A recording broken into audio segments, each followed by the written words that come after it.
হাসপাতালের গেট দিয়ে পাগলা কুকুরের মতো দৌড়ে 4টা ছেলে ভিতরে ঢুকলো। 4 ভাইয়ের কলিজার টুকরো, নিঃশ্বাস প্রশ্বাস বেঁচে থাকার অস্তিত্ব। তাদের একমাত্র বোন অ্যাক্সিডেন্ট করেছে। চোখে মুখে আতঙ্ক 4 ভাইয়ের। হাসপাতালে পাগলামি করে মাথায় তুলে ফেলেছে 4 ভাই। হাসপাতালের মধ্যে বলা যায় ছোটখাটো একটা ঘূর্ণিঝড় এসেছে। অর্ণব বলল, ডক্টর আমার বোনু কোথায়? আদিল বলল, আমাদের বোনুকে আপনি কোথায় রেখেছেন? ঈশাদ বলল, কি ব্যাপার, অ্যান্সার দিচ্ছেন না কেন? ঈশান বলল, where is my sister? Doctor বলল, মিস্টার মির্জা আপনারা শান্ত হন। আপনাদের বোনের কন্ডিশন আগের তুলনায় কিছুটা ভালো বলা যায়। তিনি এখন আইসিইউতে আছে। ঈশাদ রেগে গিয়ে ডাক্তারের কলার চেপে ধরলো আর বলল, আমার বোন আইসিইউতে আছে, তা আপনি কি করে বলছেন আগের তুলনায় ভালো?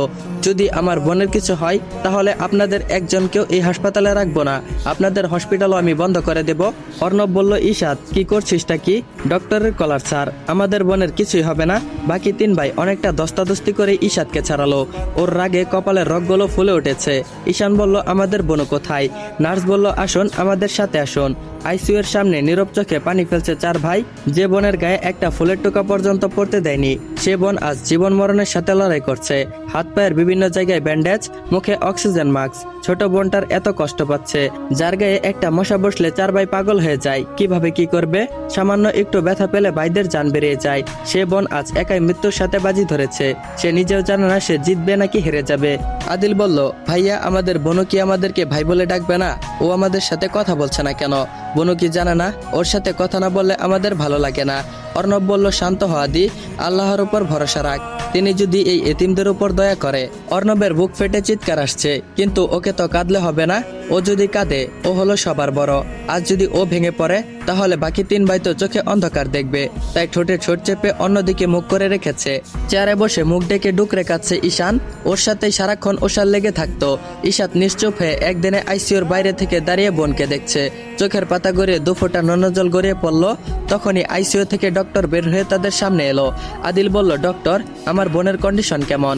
ডক্টর বলল, she is out of danger, কিন্তু তারপরও পুরোপুরি বিপদ কাটেনি। মাথায় প্রচন্ড জোরে আঘাত পেয়েছে। যদি 72 ঘন্টার মধ্যে জ্ঞান না ফিরে তাহলে স্মৃতিশক্তি হারিয়ে যেতে পারে। আর যদি জ্ঞান না ফিরে তাহলে কোমায় চলে যেতে পারে। আমরা আমাদের সর্বোচ্চ চেষ্টা করেছি, বাকিটা আল্লাহর ইচ্ছা। জন্ম মৃত্যু বিয়ে এই 3টা জিনিসই কারো হাতে নেই।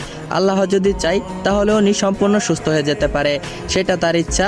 হায়াতের মালিক আল্লাহ, আপনারা তাকেই ডাকুন। ডক্টর আদিলের কাঁধে হালকা করে চাপড় মেরে বড় একটা নিঃশ্বাস ছেড়ে চলে গেল। আদিল, ঈশাদ, ঈশান ধপ করে মাটিতে বসে পড়ল।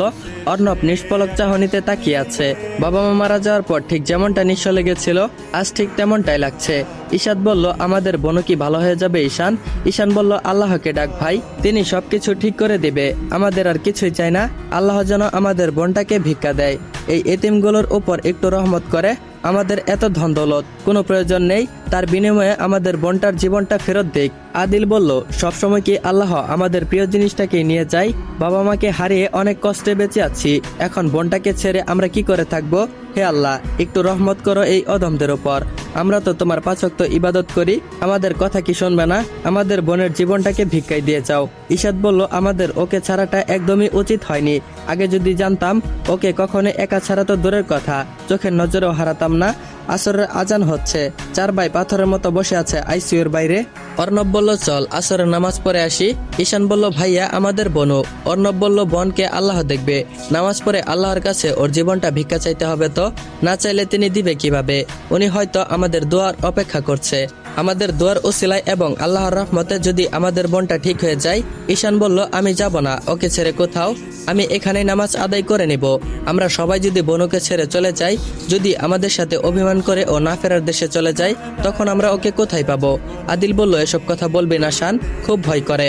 অর্ণব বলল, কিছু হবে না আমাদের বোনর, আমরা কিছুই হতে দিব না ওকে, চল নামাজ পড়তে। ঈশানকে জোর করে নামাজ পড়তে গেল 4 ভাই। নামাজ নিয়ে তো আর কোনো অজুহাত চলে না। আইসিইউর বাইরে কড়া গার্ড দিয়ে পাহারায় রেখে গেছে 4 জন।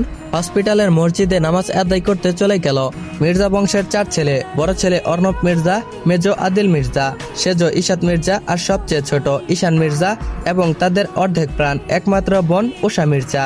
5 জনের নাম বাংলায় 5টি স্বরবর্ণ সরয়া সরয়া রস্যই দীর্ঘই রস্যু দিয়ে রেখেছে তাদের মা। মুসলিম পরিবারের এই 5 জনের ভাই বোনের বাবা মা মারা গেছে সেই ছোটবেলায়। 4 ভাই আজ অনেক কষ্টে নিজেদের পরিচয় করেছে। দেশের অন্যতম বিজনেসম্যান অর্ণব, বয়স 30-এর কোঠায়, ভাই বোনের জন্য আজও সে বিয়ে করেনি। নিজের কষ্ট দূরে রেখে ভাই বোনের খুশিটাই আগে। তার 2 বছরের ছোট আদিল আইন শৃঙ্খলা বাহিনীর একজন সক্রিয় সদস্য, তবে কেউ জানে না সেটা। ইশাত ও ঈশান দুইজনেই যমজ। ঈশাত বাস্কেটবল খেলতে বেশ পারদর্শী, সে এখন নিজেকে জাতীয় দলের জন্য তৈরি করছে। ঈশান রাজনীতিতে যুক্ত আছে, সারাক্ষণ নানা ভেজালে জড়িয়ে থাকে। তবে দুজনের যমজ হলেও তাদের চেহারা ততটা মিল নেই। দুজনের বয়স 25 বছর। 4 ভাই দেখতে শুনতে সব দিক দিয়েই পারফেক্ট। কারো মনে আঘাত পাবে বা কোনো কষ্ট পাবে এমন কাজ কখনোই করে না। বড়দের সম্মান এবং ছোটদের স্নেহ করতে পারে। 4 জন দেখতে হ্যান্ডসাম, স্টাইলিশ, বডি লুক সব দিক দিয়ে বলা যায় পারফেক্ট।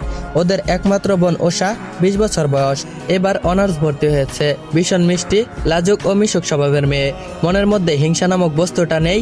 হাসি খুশি এই মেয়েটাকে সবাই পছন্দ করে। গায়ের রং গোলাপি ফর্সা, চেহারার গঠন উঁচা লম্বা, মাশাল্লাহ দেখতে। ভাইদের আদর রাজকন্যা। কোনো ভাই বোনকে নাম ধরে ডাকে না, সব সময় বোনও বলে। প্রত্যেকের চুল উস্কো খুস্কো, চেহারায় মলিনতা, একরাশ বিষণ্ণতা নিয়ে বসে আছে।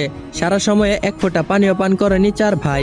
তাদের বোনকে রেখে কখনো মুখে কিছু দেয়নি, সে বোনকে রেখে আজ কি করে মুখে খাবার তুলবে। প্রত্যেক ভাই নিজের খাবার খাওয়ার আগে সেই খাবার বোনকে তুলে দিবে। যদি বোন সেটা খায় তারপরে সেই খাবার মুখে তুলবে। হঠাৎ গার্ডদের মধ্যে একজন দৌড়ে এসে তাদের সামনে এলো।